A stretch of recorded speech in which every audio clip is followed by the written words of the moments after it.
Let me show you how I make my leftover, what I call turkey or chicken soup with wild rice. It's so easy and so simple. It's so basic, but I think it's a really great thing to remember you can throw together, especially right after Thanksgiving when you may already have these things on hand and you've got a house full of people still.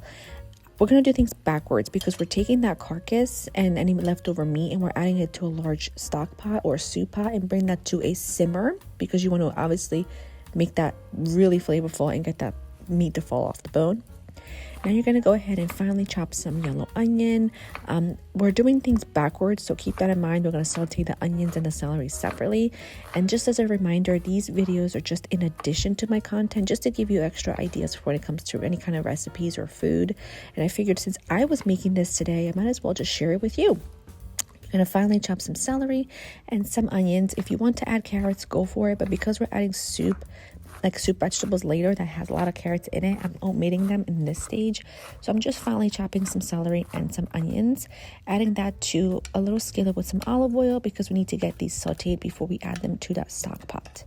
Get those nice and translucent. In the meantime, take that carcass and the meat out of the stock and just shred as much meat as possible off the bone and then just discard the carcass. And like I said, you might have turkey leftovers or you can have a chicken leftover. That is great. So use whatever you've got, especially this time of the year. There's just so much stuff in the fridge. You want to put everything to good use. Go back to that stock, add that finely shredded turkey or chicken, whatever you're using, those sauteed vegetables.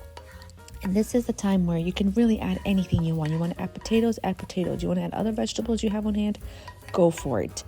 I'm going to go ahead and just add the sauteed vegetables along with some garlic and herb seasoning and some frozen soup mix. I always like to have this on hand because it's so great to add in anything.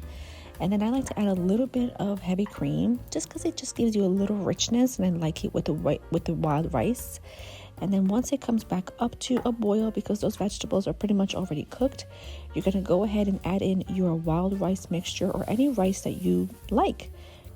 Get that cooking till the rice is nice and tender, and then just serve. It's easy, it's delicious, everyone loves it, and I hope that you enjoyed just this little reminder to make a pot of soup, especially when you've got a house full of people to feed and no time or patience to do it.